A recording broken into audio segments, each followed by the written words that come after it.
Nakaupo si Vivian sa gilid ng kama.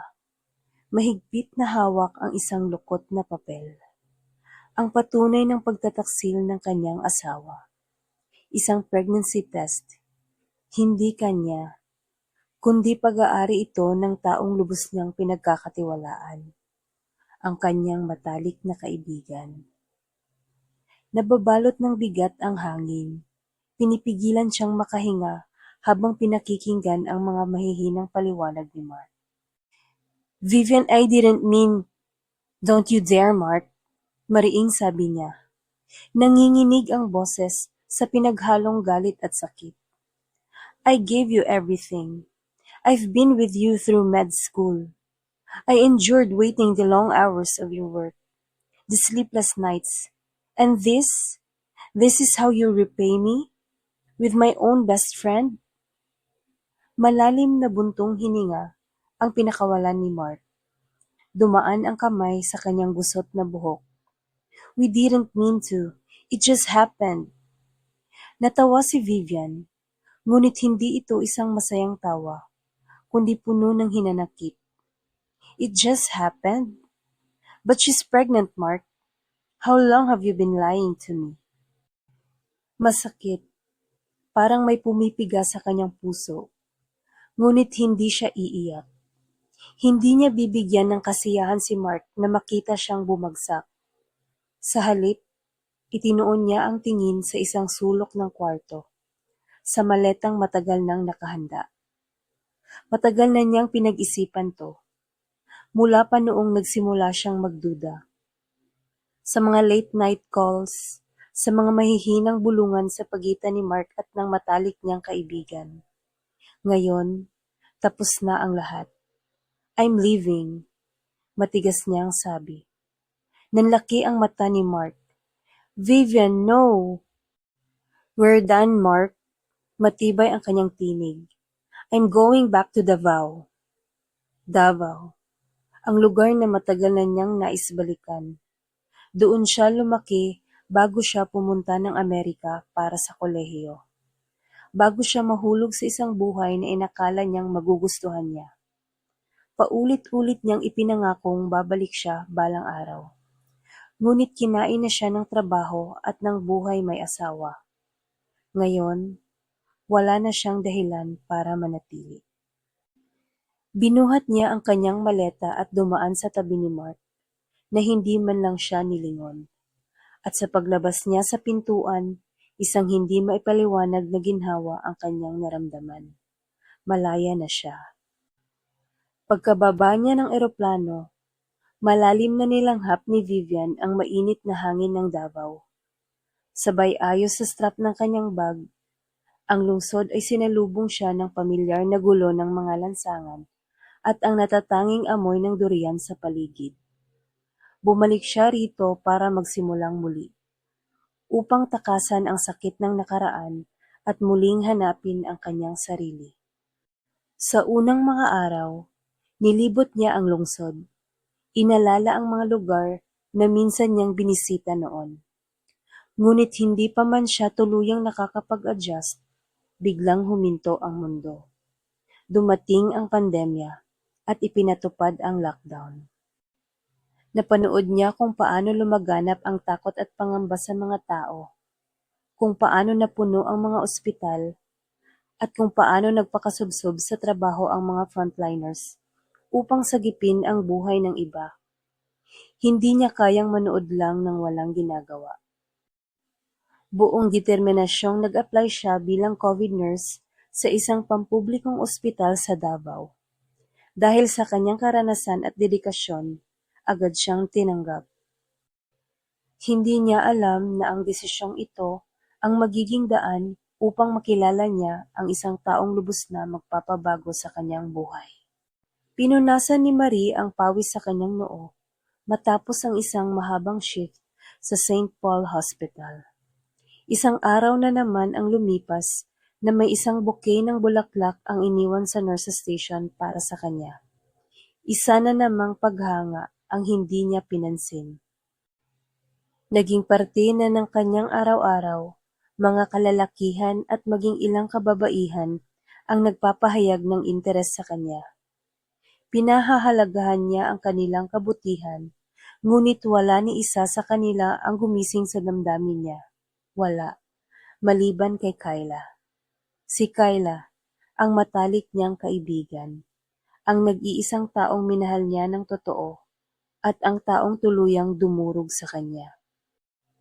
Hanggang ngayon, sariwa pa rin sa kanyang isip ang gabing iyon, ang kanyang pag-amin, ang katahimikang sumunod, at ang tingin ni Kyla sa kanya na puno ng awa, hindi pagmamahal. Marie, pasensya ka na, pero hindi kita mahal ng ganon. At sa isang iglap, natapos ang kanilang pagkakaibigan. Mabilis na kumalat ang balita sa ospital. Mula sa mga tahimik na bulungan sa corridors, hanggang sa mga malalamig na titig ng kanyang mga kasamahan. Parang unti-unting nasasakal si Marie sa kahihiyan. Hindi na niya kinaya. Pagod at wasak, isinuko niya ang kanyang trabaho. Hindi naging madaling desisyon ito, pero alam niyang kailangan niyang lumayo at magsimulang muli.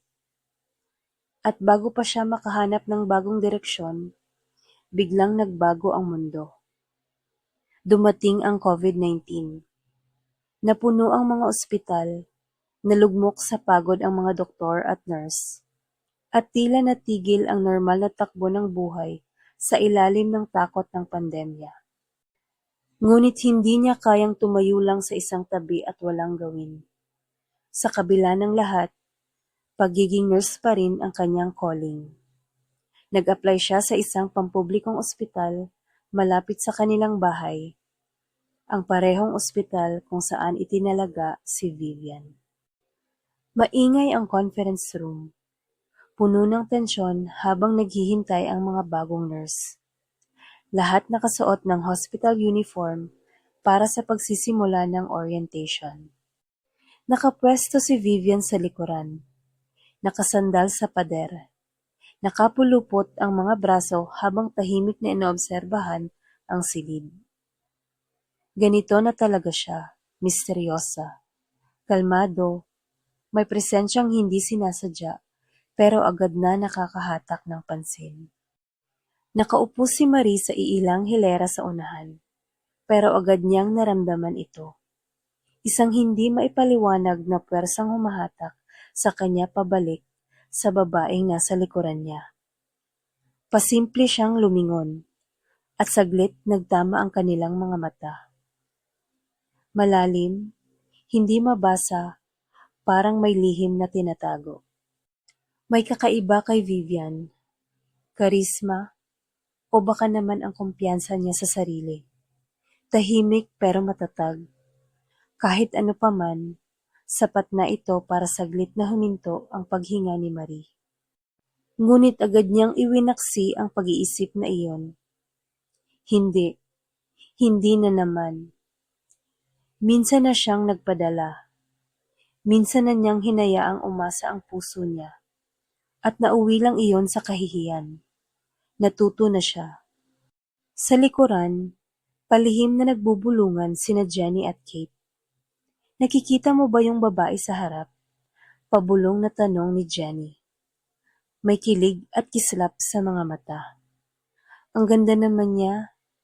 Para sa kanya, pwede akong maging lesbian. Napatawa si Kate. Kinikilig ding itinulak si Jenny. Ikaw at ang mga walang katapusang crushes mo. Pero oo, hindi ako magsisinungaling. Ang ganda niya nga. Nanatiling walang emosyon ang mukha ni Vivian, pero hindi niya mapigilang mapangiti ng bahagya. Hindi niya alam kung sino ang pinag-uusapan ng dalawa, pero natatawa siya sa usapan nila. Lumapit si Dr. Rosario, ang pinuno ng mga doktor sa ospital. Sa harap ng silid, hawak ang kanyang clipboard. Magandang umaga sa inyong lahat. Alam niyo na kung gaano kalala ang sitwasyon ng mundo ngayon. Pinili niyo ang isa sa pinakamapanganib na trabaho ngayong pandemya, at kami ay nagpapasalamat. Pero bago kayo magsimula, May mahigpit tayong mga alituntunin na kailangan niyong sundin. Tahimik na nakinig ang lahat. Una, kayo ay itatalaga sa COVID ward sa loob ng 14 na araw ng tuloy-tuloy. Hindi kayo uuwi sa inyong mga bahay sa panahong ito. Sa halip, kayo ay titira sa isang itinalagang hotel, isang tao kada kwarto. Pagkatapos ng inyong shift, kinakailangan ng swab test na may negative result bago kayo pauuwiin para sa home quarantine. Nagbulungan ang ilan sa silid, ngunit walang tumutol. Alam nilang lahat ang panganib ng trabahong ito. Pangalawa, bibigyan kayo ng kumpletong PPE at dapat kayong dumaan sa isang masusing training session bago kayo pumasok sa ward. Ang sino mang lumabag sa protocol ay inilalagay sa peligro, hindi lang ang sarili, kundi pati ang iba. Sinubukan ni Marie na ituon ang atensyon sa orientation, pero paulit-ulit bumabalik ang isip niya sa babaeng nakatayo sa likuran. Nagsimula nang ipakita ng mga supervisor ang tamang pagsusuot ng PPE. Sa wakas, lumakad si Vivian papunta sa harapan. Ang kilos niya ay natural at elegante. Isang simpleng galaw, pero sapat na para kiligin si Marie. Gusto niyang baliwalain ang pakiramdam na iyon. Pero nang dumating na sa parteng kailangang mag-partner para sa PPE training, parang may ibang nagdikta ng tadhana. Marie at Vivian, kayo ang magkapareha. Tawag ng isa sa mga nurse. Napalingon si Marie kay Vivian. Isang saglit ng katahimikan. Marahang lumunok si Marie. 14 na araw sa iisang ospital at iisang hotel. Mukhang magiging interesting ito, sabi ni Marie sa kanyang sarili.